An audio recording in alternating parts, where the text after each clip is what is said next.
hit piece, the bombshell, whatever it is you want to call it. The Philadelphia Eagles once again are in the headlines for drama. Now, I know this was only a couple of days ago, but this is a very big topic of discussion as it relates to our quarterback, Jalen Hurts, head coach Nick Sirianni, and the organization of the Philadelphia Eagles. And Tim McManus and Jeremy Fowler put an article out talking about the dysfunction in the offense. And they did not pull many punches, did they? I mean, they went in on our quarterback and really just let him have it.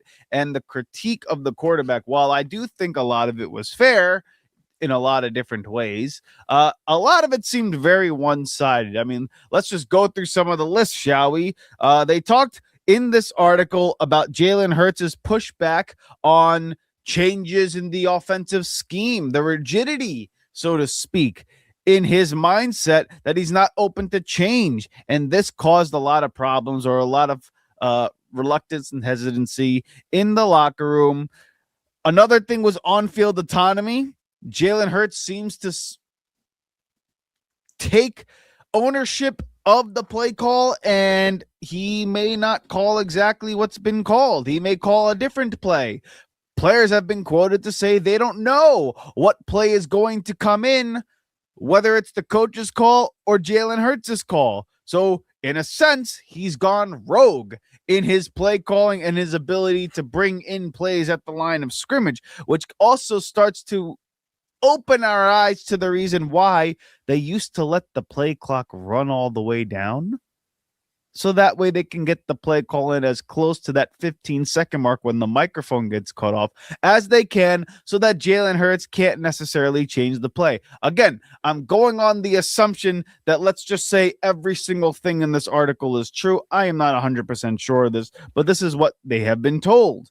The other thing they talk about in this article was the relationship and the power dynamic between the quarterback, the head coach, and the front office, how they're not very critical of the quarterback for his poor play, and also how that's led to a strain in some relationships in the locker room, none other than A.J. Brown, and some of the reluctancy that he has with the quarterback, whether it's not getting the ball thrown to him on time, whether that's not being able to be a feature in the offense, or in periods of times inexplicably not getting the football in periods of the game.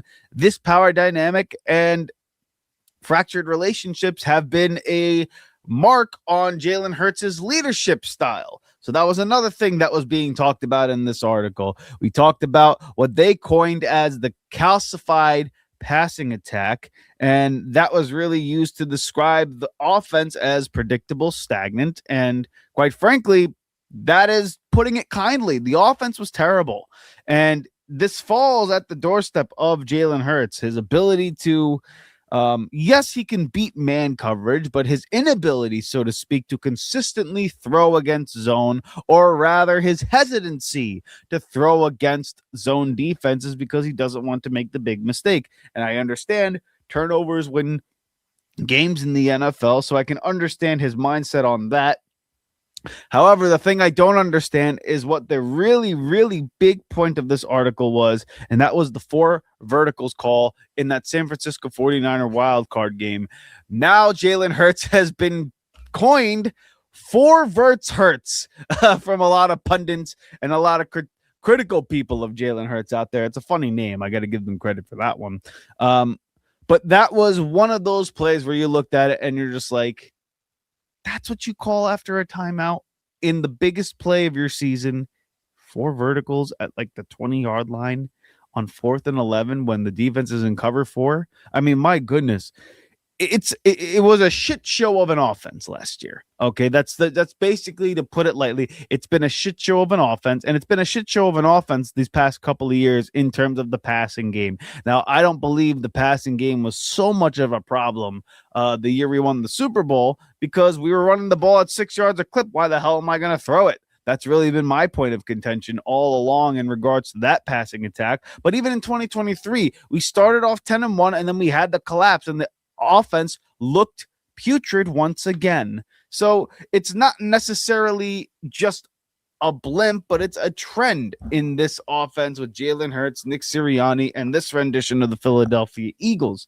Now, I just gave a very, very big synopsis of that article, but let me ask you this, ladies and gentlemen, because we have talked about this in the past before in a previous episode of said Riding the Bench Eagles podcast in 2024. If you've been a fan for us that long, we appreciate you listening. But I talked about this sort of relationship and this dynamic with quarterback and organization and how similar it is to Carson Wentz's situation.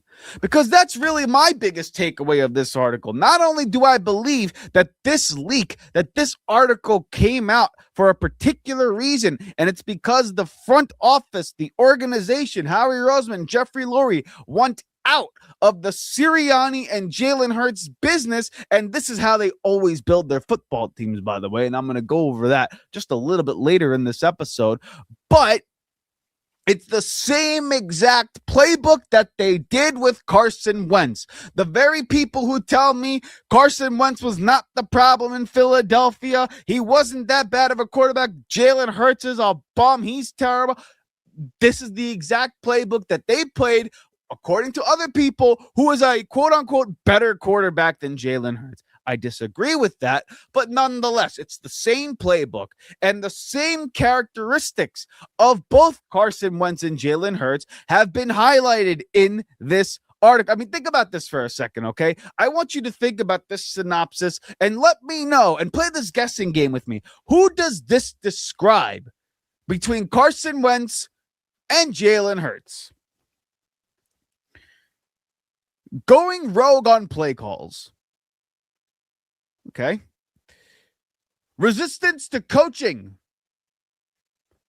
Not a fan of criticism.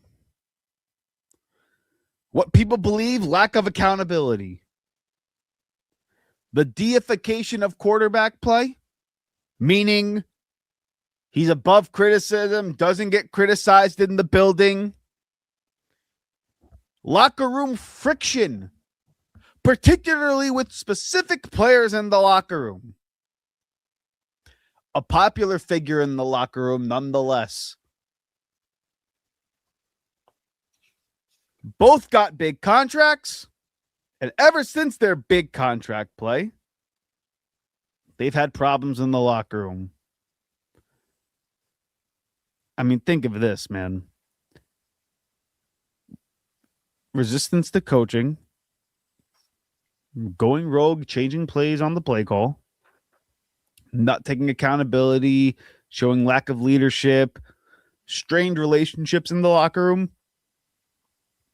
robotic, isolated, not very good at connecting with others in the locker room. I mean, who does that? Who did I just describe between Jalen Hurts and Carson Wentz in the Philadelphia Eagles locker room and organization? I'll tell you, it's both. Okay? It's a trick question. It was both. It was both all along, ladies and gentlemen.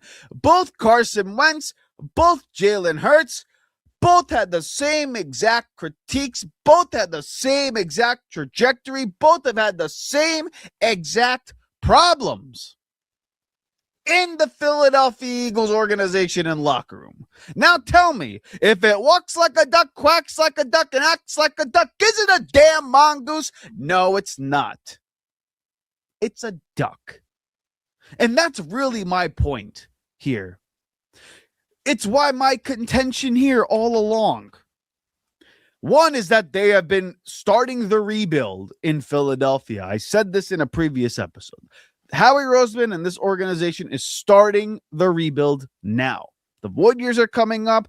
Jalen Hurts' contract is about to expire in terms of guaranteed money. They're trying to move contracts off the books. It's starting now. They're laying the groundwork. They're laying the foundation for the next rendition of the Philadelphia Eagles. And because they're trying to do this rebuild now, it's of my belief. Now, again, I don't have sources on this. This is just a fan speaking on behalf of this. Howie Roseman and this front office organization is the leak to the Tim McManus article on ESPN and the Jeremy Fowler article. I believe this came out not necessarily because of Kevin Patullo and his gripe with the offense, although that does make sense to people. I don't believe it's A.J. Brown and his camp leaking this information out to other people because, again, it makes sense if it's them. I don't believe it's Nick Sirianni because, quite frankly, you're kind of trying to decide whether or not it's Sirianni or Jalen Hurts being the problem, and everyone's trying to point to Jalen Hurts being the problem. So there is a mindset where you say maybe Sirianni leaked this out. Or let's just look at what happened in previous histories and say this is the same exact playbook that we have seen from the Philadelphia Eagles and what they have done to build their football team. So I believe that Howie Roseman in his front office is the leak to this article. And I am going to get into some of the reasons why in just a few moments. But before I do that, ladies and gentlemen, after that long-winded introduction, let me introduce you to myself and the show. This right here is the Riding the Bench Eagles podcast. I am your host, Asif Badi, and like you, I am a Birds fan who talks about the birds, only the birds, and nothing but the Philadelphia Eagles. So please do us a favor here. Help us grow this channel organically by shooting this video a thumbs up, commenting your thoughts in the comment section below, and subscribing to the channel. Also, check us out on audio platforms such as Apple Podcasts and Spotify. Leave a 5-star review because in the end, it doesn't cost you a damn thing to go ahead and hit that subscribe button. We appreciate your support on the opposite side of the camera and on the opposite side of the airwaves. Woo! Let me tell you, ladies and gentlemen, like I said, I think Howie Roseman and this front office is laying the groundwork for their departure of Nick Sirianni and Jalen Hurts in this rendition of the Philadelphia Eagles. That's what I believe is going to happen. The reason I think that, and I'll kind of go through some of the key points of that argument in just a few, but let's lay the groundwork for why I think this is how Howie Roseman and Jeffery Laurie do business. Do you remember back in 2020, ladies and gentlemen, Howie Roseman had a press conference at the draft, and he talked about we want to be a quarterback factory in Philadelphia.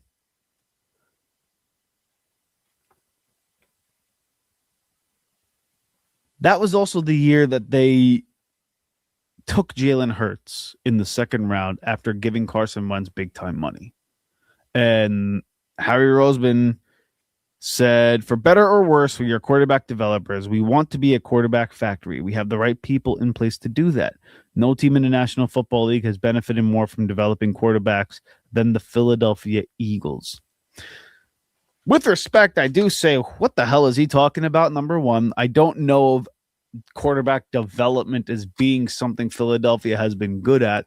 Look, you've had Donovan McNabb with Andy Reid, that's for sure. You had a hell of a run there. You had, the Nick Foles, Mike Vick era. You had Carson Wentz and his 1 to 2 year run with Nick Foles and, the Philly special, which transitioned into Jalen Hurts. But every single one of them outside of guys like Nick Foles and Mike Vick and stuff like that. But all of them,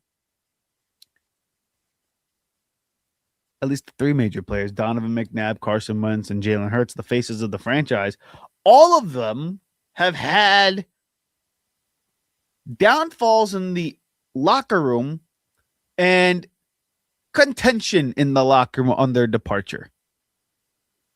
And their play regressed to such a level,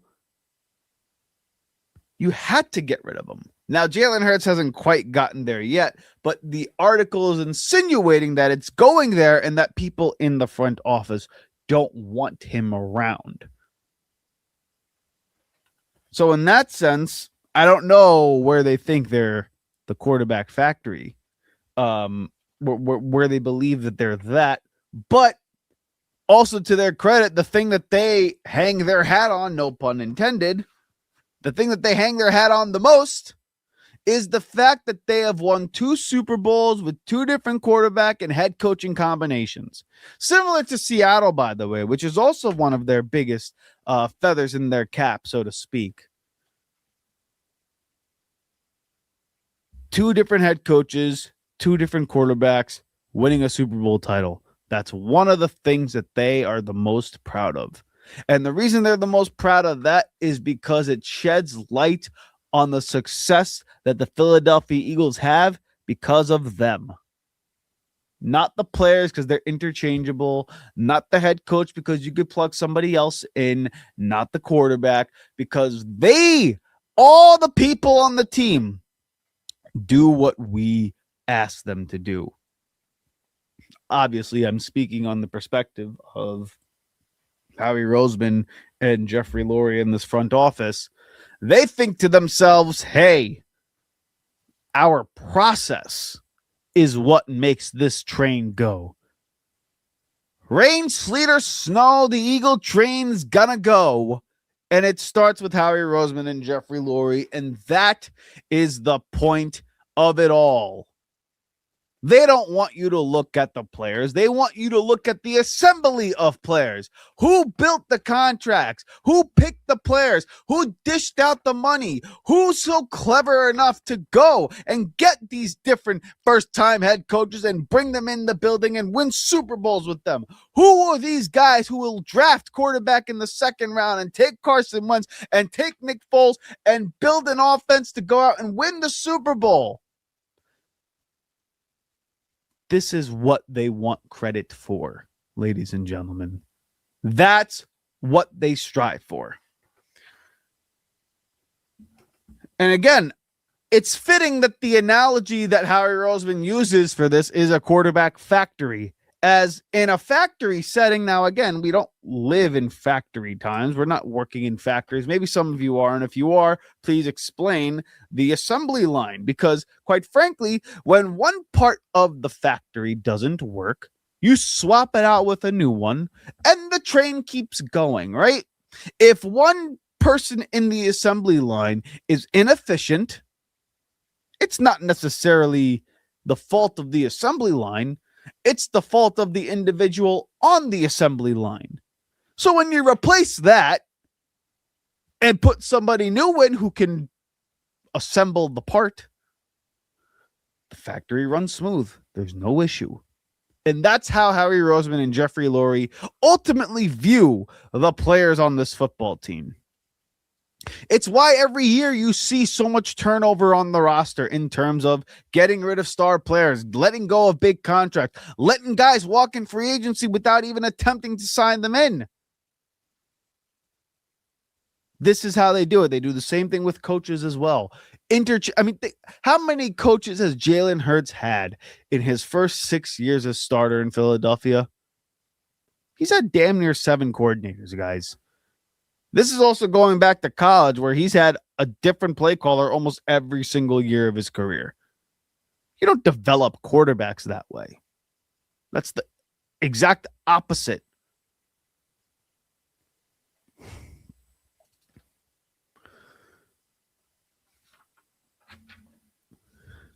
So look, let's look at some of these things together, okay? We talked about the Jalen Hurts article, how just essentially it was just a hit piece of Jalen Hurts and why this offense is so dysfunctional. And don't you find it weird that the timing of this article came out? Now, again, this is the second article that's come out, to be fair. One came after 2023, after one of Jalen Hurts' worst statistical turnover years in his career, probably the worst of his football career, and the collapse. So in that sense, it's one of those things where you look at it and you say, okay, kick the person while he's down. But similar conversations about it started that year. And now this year, after a horrific loss in the playoffs against San Francisco and a horrific display on offense where you were number 1 in 3 and outs, and somehow the quarterback doesn't get blamed for that. Somehow the play caller is it's not the play caller's fault, but it's the quarterback's ineptitude solely, right? I refuse to believe that. The second half disappearances of the offenses don't make sense to me. I don't believe that's just the quarterback. This is also why, yes, I said at the top of the show, let's assume all these things are true, but some of this stuff doesn't make sense to me. But it's why I believe that this leak came from Howie Roseman in the front office. They talked about the 4 verticals play. They talked about all these things that were going on with the offense, but it's also the same stuff that we saw with Carson Wentz, how, the play calling wasn't getting in, would go rogue, wouldn't do things correctly, was tough to deal with, not easy to coach, isolated himself in the locker room, only spoke to a few guys. And ironically, the owner mentioned in his previous press conference that he loves Jalen Hurts and he thinks he's got the clutch gene and he's, a true winner. And he also has a line, again, I'm paraphrasing this line, but he has a line where he says, I'm always around I'm around the quarterbacks. I'm around the quarterbacks most of the time, something along those lines, or I deal with the quarterbacks a lot. I know Jalen Hurts has got this MVP clutch gene and all that jazz, right? Like, I don't know the exact quote, but go watch his press conference and see he mentioned something along those lines, okay? Now, to me, if you have been around the past 2 franchise quarterbacks in Carson Wentz and Jalen Hurts, I don't know. Does that lead to you believing that maybe that's why they have the reputation of their shit don't stink? The deification, so to speak, of quarterbacks, I got it in with the owner. I look at the head coach and the GM and then listen, I got Mr. Laurie with me. What are you going to tell me? You answer to that guy, and that guy supports me. And publicly, Jeffery Laurie is very adamant on his support of Jalen Hurts. How much, look at me, I'm knocking my camera over, on how much he supports Jalen Hurts and how much he is a believer in the quarterback. And he makes it public now, just as the hit piece is coming out. Now, to me, I find the timing to be particular, because if there's one thing we all know about Jeffery Laurie and this organization and Howie Roseman, they want their reputation to be sublime. They don't want any bad press. They don't want any negative words out there. They don't want anything involving criticism of the front office. So,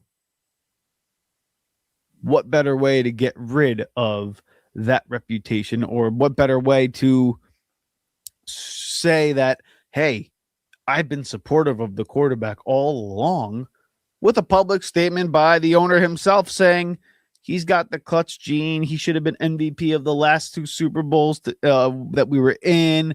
He was the best player on the field, all that crap, right?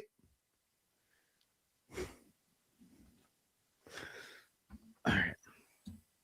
Again, the similarities between both Carson Wentz and Jalen Hurts with this article release is just too similar, and it leads me to believe that it's Howie Roseman putting out the leak. Again, we talked about how they want the credit for the Super Bowl wins. 2 different quarterbacks, 2 different head coaches, the assembly of parts. We want to be a quarterback factory. And guess what? In this draft, people believe that they're going to take a quarterback in rounds 2 or 3 at some point. They have Tanner McKee on the roster, who people like in the building. Now, remember, also, this past season, they tried putting Tanner McKee in at starter for Week 16 against Washington, or Week 17, whatever that last week was, and they threw the ball 40 times.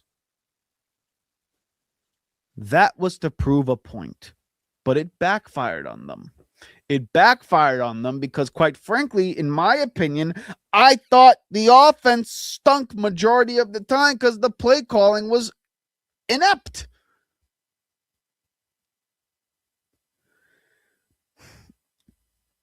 But I think they tried to prove a point with the Tanner McKee start to show that Jalen Hurts was the problem in this offense. However, it backfired on them because Tanner McKee probably played his worst start as a Philadelphia Eagle. Now, understand it's backups. He was put in a tough spot. We get that. I thought he actually played pretty well in that game, all things considered. He just missed some throws. But nonetheless, that was the plan. The plan would have been let him hit the ground running, let him be playing very, very well so we could lay the groundwork for the next few steps. Now, because it backfired on them, here comes the hit piece in the offseason. Here comes the doubt of Nick Sirianni. Here comes the questioning where Jeffery Laurie wanted to actually fire him after week 4 or week 5, rather, of the bye week in 2024 when they were 2-2. He wanted to get rid of him. And now, this year, you bring in a new offensive coordinator and Sean Mannion, who's never called a play in his life. You bring in a new offensive coaching staff. You get rid of Jeff Stoutland. It's now all Nick Sirianni. And if he fails this year, guess what? Sirianni's going to be out of a job because that's how Philadelphia runs its business. And when Jalen Hurts, what people believe, he's not capable of running this West Coast style offense. It's also why I believe it's going to be the Midwest offense. You're going to get a combination of what was the West Coast offense and what was the Philadelphia Eagles offense. And you're going to get a little bit of a hybrid model of said offense. And it's going to look clunky still. He's going to have more outbursts of 250 passing yards and a couple of touchdowns and spread the ball around. You're going to be like, wow, this looks really good. And then there's going to be other games where it looks terrible. Because, quite frankly, as much success as this quarterback has had, that's who he is. I personally don't care if it looks ugly, as long as you win the damn game. I'm a fan of the Philadelphia Eagles. Win the football game by any means necessary. And football, by the way, this is another one of my soapboxes that I like to get on every once in a while. Who gives a shit? Excuse my mouth. I apologize, Mom. I apologize, Dad. I apologize anybody who's offended by the language. But who gives a rip about how it looks, how pretty it looks, how beautiful and aesthetic, and the offense is so flowing. Each play leads to one another. It's like a melodic dancing into the winds. You're dancing through the flowery, rosy garden that you have. All the thorns were picked out, and I don't give a crap. It's football. You're moving men. You're moving men against their will. That's the point of the game. And if you do that more often than not, if you don't make mistakes and you punish the man and the opponent on the opposite side, you're gonna win the damn game. And that, for the most part, ladies and gentlemen, is why the piece in this article, the hit piece, the premise of this article for a lot of fans make no sense. Hell, even Adam Schefter himself is saying there's a lot of anonymous sources in this article. Why are we criticizing a guy who's won so much? Just 2 seasons ago, he was Super Bowl MVP. Brought a championship along with the defense and the running game. And again, I don't care if he was the catalyst or not. I don't give a damn. Does your team have a Super Bowl title? If it does, good for you. Mine does too, and it's because he was part of the reason why. He was the quarterback of that team. Nick Sirianni was the head coach of that team. I do think he's a dingus. He being Nick Sirianni. I don't believe Jalen Hurts is a prolific passer, but I'll tell you what, both have a damn compelling case to be considered top 5 at their respective positions. They do. You could talk about game in a vacuum all you want. You could talk about coaching style and coaching presentation all you want.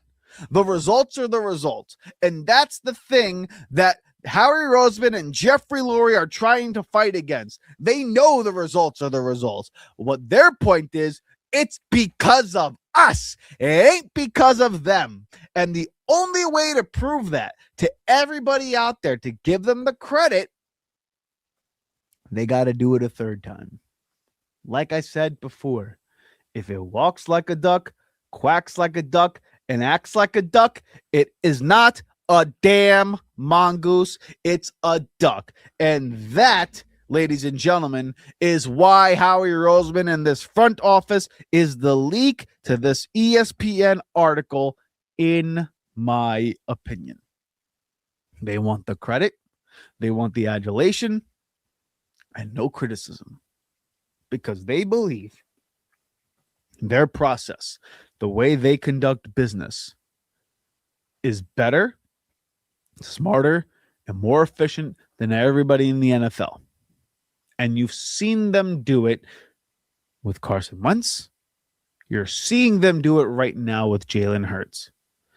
And again, within the next 5 to 7 years, you're going to see them do it again with the next rendition of quarterback and head coach, because this is what they do. And again, this is not me saying I disagree with the way they conduct business per se. I'm not even critiquing it. I'm just saying this is what they do. Because quite frankly, since 2017, can you name me a lot more successful teams than the Philadelphia Eagles? You got the Chiefs, the Seahawks, maybe the Rams. And even then, you can't argue the Rams either. We have 2 bowls. Seattle has 2 bowls. We beat Kansas City in one of them. I mean, the Patriots are another team that you can throw in there too.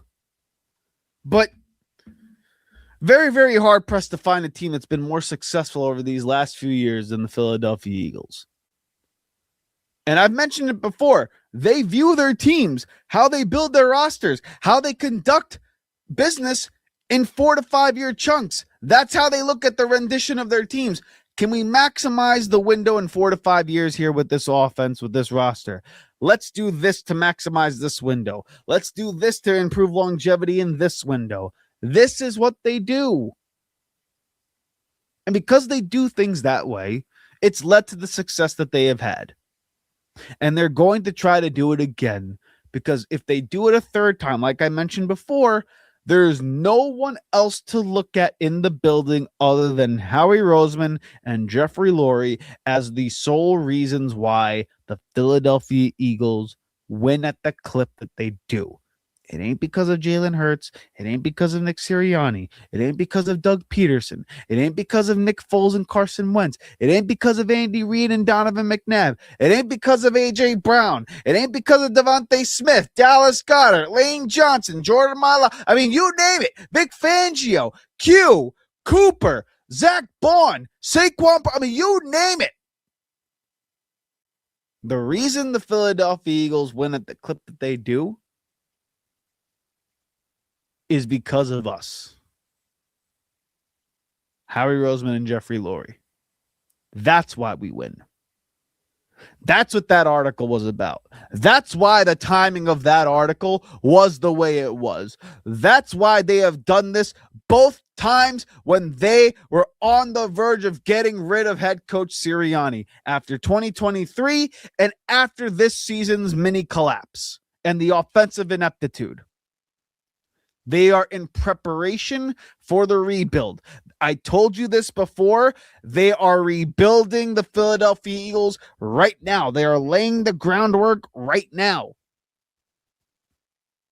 It's why, in my opinion, again, I preference this with my opinion, with no additional sources, no insider. I didn't speak to anybody about this. This is me, solely me.